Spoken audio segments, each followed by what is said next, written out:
Dəyərli izləyicilər, biz hər zaman buradan nə deyirik? Deyirik ki, cəmiyyətdə xoşagəlməz tendensiyaların yayılmasında, onların çiçəklənməsində, geniş, belə deyək, əks-səda doğurmasında bizim özümüz günahkarıq, özümüz iştirakçıyıq. Biz bunu deyəndə siz bizi qınayırsınız bəzən, bir qisminiz ki, biz niyə Sevinç xanım, bəzən belə deyək, mənfi tendensiyalar geniş yayılır və s. və axır. Mən deyirəm ki, məsəl üçün, əxlaqsız müğənniləri və əxlaqsızlığı təbliğ edən, üzr istəyirəm, əxlaqsızlığı təbliğ edən müğənniləri efirə çıxarmaq lazım deyil. Siz deyirsiniz, bizim burada nə günahımız var, amma o verilişlərin reytingi kəllə-çarxa gedir, çıxır və verilişlərin aparıcıları da, yaradıcıları da, prodüserləri də aparır, göstəriciləri qoyurlar kanalın rəhbərinin qabağına ki, ən çox reklamın bu verilişləri gətirir. Bu nə deməkdir? Bu təxminən yumurta-cücə məsələsidir. Öncə yumurta mı əmələ gəlib, yoxsa cücəmi məsələsində olduğu kimidir. Siz izləyirsiniz, onlar populyarlaşır. Onlar populyarlaşır, üzr istəyirəm, qudururlar. Yəni, gerçəkdən qudururlar, yanlış anlamayın. Mən onların belə deyək də 500 minlik maşınlarından, 1 milyonluq villalarından danışmıram.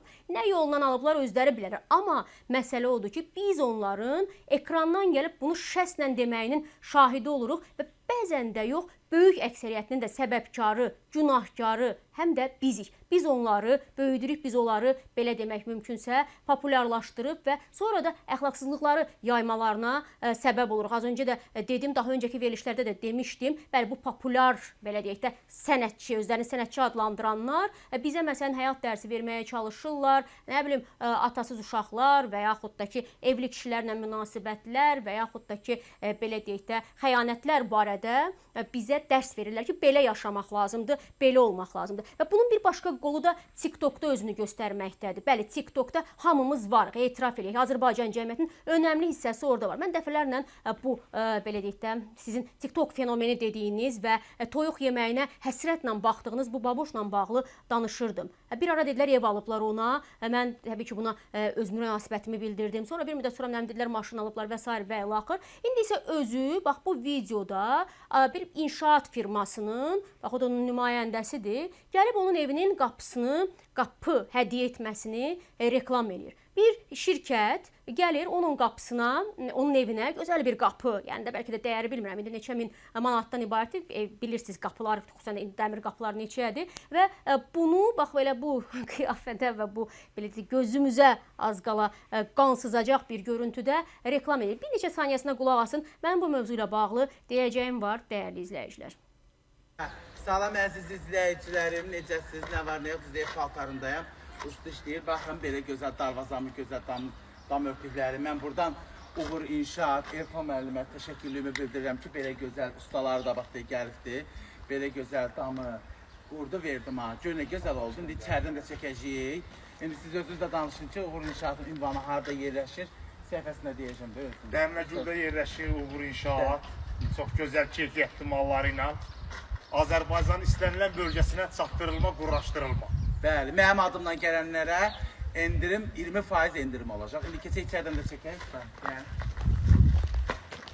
Bəli, dəyərli izləyicilər, qapısını, belə deyək, bacasını düzəltdilər. Bunun adından da həmin o firmaya gedənlərə 20% endirim eləyəcəklər. İndi mən də bilmək istəyirəm, mən də bir Azərbaycan vətəndaşıyım, heç jurnalist deyiləm. Sormaq istəyirəm həmin o şirkətə. Özü bilərik, kimə nə hədiyyə eləyir, kimə ev alır, eşiyə alır, bəlkə onun zövqünə uyğundur həmin adam, bəlkə onun, belə deyək də, pərəstişkarıdır baboşun, həmin o firmanın rəhbəri deyə bilmərəm. Və mən sadəcə bilmək istəyirəm ki, mənim onun qapısında, bacasında da işim yoxdur. Qapımız var, Allahımıza şükür, pəncərəmiz var, bacamız var, heç kəsin heç nəyində gözümüz yoxdur. Mən sadəcə olaraq bu tendensiyanın səbəbini bilmək istəyirəm. Dəfələrlə soruşmuşam, yenə də soruşuram. Bax, bu jesti edirsinizsə, Azərbaycanda əmin olun ki, qapısı, bacası olmayan 100 minlərlə insan var.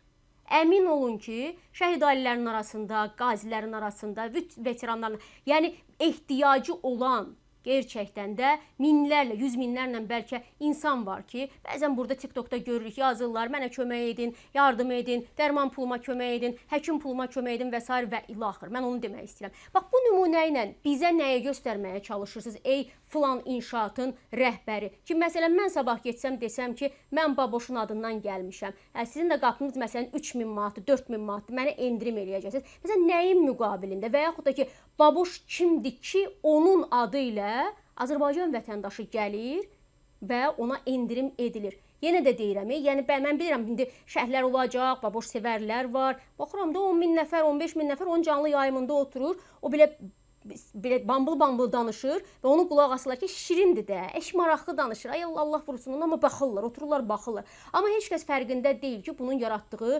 təhlükə nədir? Mən TikTokda baxıram, görürəm də. TikTok bizik həm də, biləsiniz, bizim cəmiyyətdir. Orada özünü onun kimi aparan artıq oğlanlar peyda olmağa başlayıb. Gənclər peyda olmağa başlayıb. Yəni qadın paltarı geyinib, belə qadınları yamsılamağa çalışan oğlanlar var artıq. Və güya ki, indi güldürməyə çalışırlar, amma içlərindəki onu, belə deyək də, o meyilliliyi, içlərindəki o tendensiyanı nümayiş etdirməyə çalışırlar. Hə, siz deyirsiniz ki, bu firmanın rəhbəri ki, bu canlara dəyən oğlandır, bunun qapısı qəşəng olmalıdır. Ən yaxşı qapını da biz onun, belə deyək də, ixtiyarına veririk. Bir başqası gələcək deyəcək ki, mən onun nə bilim evini filan mebellə düzəldirəm. Hə, bəziyin, düzüyün, hər şey eləyin, onun üçün altına maşın, həm üstünə ev, qoluna qolbaq, əyninə paltar, hər şey eləyin. Hə, nəticə nədir? Nə düzəltməyə çalışırsınız? Bizim cəmiyyətimizə, bizim evi eşiyi olmayanlarımıza nə mesaj verirsiniz? Deyirsiniz ki, siz də baboş kimi olun, sizin də qapınızı düzəldərik. Elm xadimi deyil, müharibə qazisi deyil, veteran deyil.